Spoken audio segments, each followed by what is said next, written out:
Banco de preguntas T0, seguridad, circuitos de potencia y peligros, voltajes peligrosos, fusibles y disyuntores, puesta a tierra, ground, cumplimiento del código eléctrico, protección contra rayos, seguridad de las baterías. 1. ¿Cuál de los siguientes es un peligro para la seguridad de una batería de 12 voltios? Respuesta: cortocircuitar los terminales puede causar quemaduras, fuego o una explosión. 2.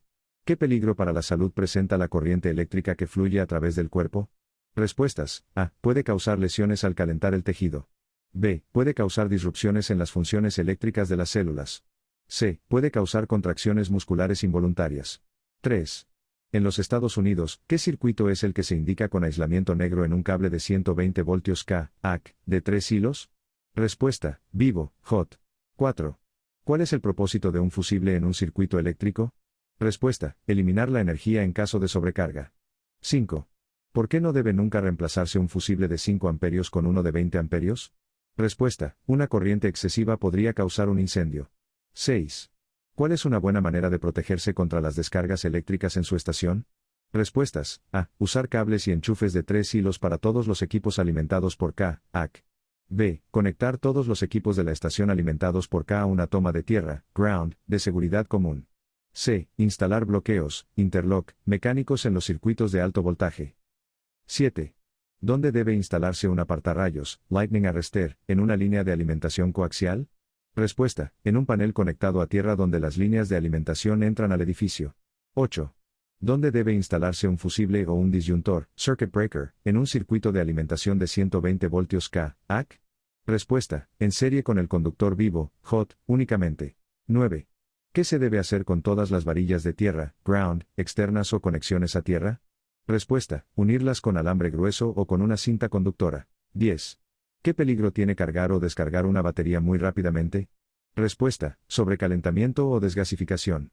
11. ¿Qué peligro tiene una fuente de alimentación inmediatamente después de haberla apagado? Respuesta: la carga almacenada en los condensadores de filtro. 12. ¿Cuáles de las siguientes precauciones se deben tomar al medir voltajes altos con un voltímetro? Respuesta: asegúrese de que el voltímetro y los cables estén aprobados para su uso con los voltajes que se van a medir. 1. ¿Cuál de las siguientes es una buena práctica cuando se instalan cables de tierra, ground, en una torre para la protección contra rayos? Respuesta: asegurarse de que las conexiones sean cortas y directas. 2. ¿Qué es necesario cuando se sube a una torre de antena?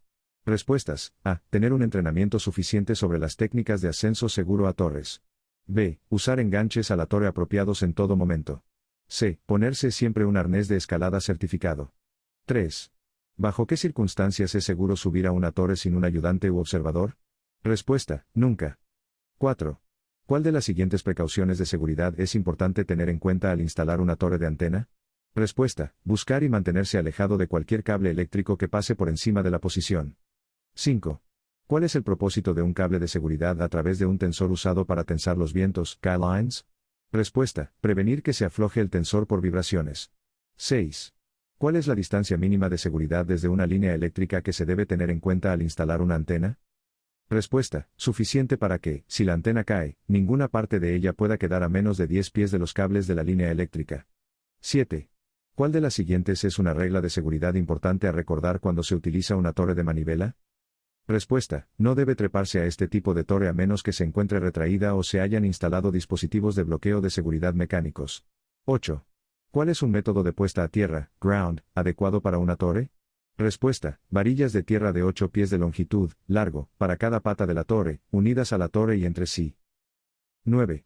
¿Por qué debe evitar conectar una antena a un poste de servicio público? Respuesta: la antena podría entrar en contacto con líneas de alto voltaje. 10.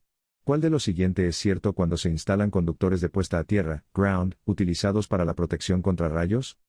Respuesta: deben evitarse las curvas cerradas. 11. ¿Cuál de los siguientes establece los requisitos de conexión a tierra, ground, para una torre o antena de radioaficionado? Respuesta: códigos eléctricos locales. 1. ¿Qué tipo de radiación son las señales de radio? Respuesta: radiación no ionizante. 2. ¿A cuál de las siguientes frecuencias tiene la exposición máxima permisible su valor más bajo? Respuesta: 50 MHz. 3. ¿Cómo cambia la densidad de potencia admisible para seguridad de RF si el ciclo de trabajo cambia del 100% al 50%? Respuesta, aumenta en un factor de 2. 4. ¿Qué factores afectan la exposición a RF de las personas que se encuentran cerca de una antena de estación de radioaficionado? Respuestas, A. Frecuencia y nivel de potencia del campo RF. B. Distancia de la antena a la persona. C. Diagrama de radiación de la antena. 5. ¿Por qué los límites de exposición varían con la frecuencia?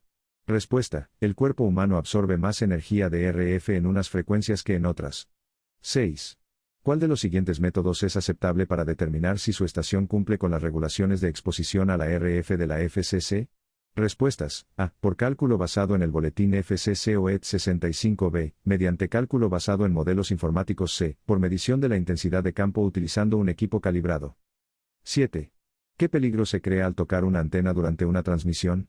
Respuesta, quemaduras de RF en la piel. 8. ¿Cuáles de las siguientes acciones puede reducir la exposición a la radiación de RF? Respuesta, reubicar las antenas. 9. ¿Cómo puede asegurarse de que su estación cumple con las normas de seguridad de RF? Respuesta, reevaluando la estación cada vez que se cambia algo en el transmisor o el sistema de antena. 10.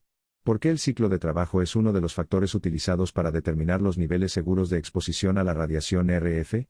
Respuesta, afecta la exposición promedio a la radiación. 11. ¿Cuál es la definición de ciclo de trabajo durante el tiempo de promediado de la exposición a RF? Respuesta, el porcentaje de tiempo que un transmisor está transmitiendo. 12. ¿En qué se diferencia la radiación RF de la radiación ionizante, radiactividad? Respuesta, la radiación de RF no tiene suficiente energía para causar cambios químicos en las células y dañar el ADN. 13. ¿Quién es responsable de asegurar que nadie está expuesto a energía de RF por encima de los límites de exposición de la FCC? Respuesta, el licenciatario de la estación.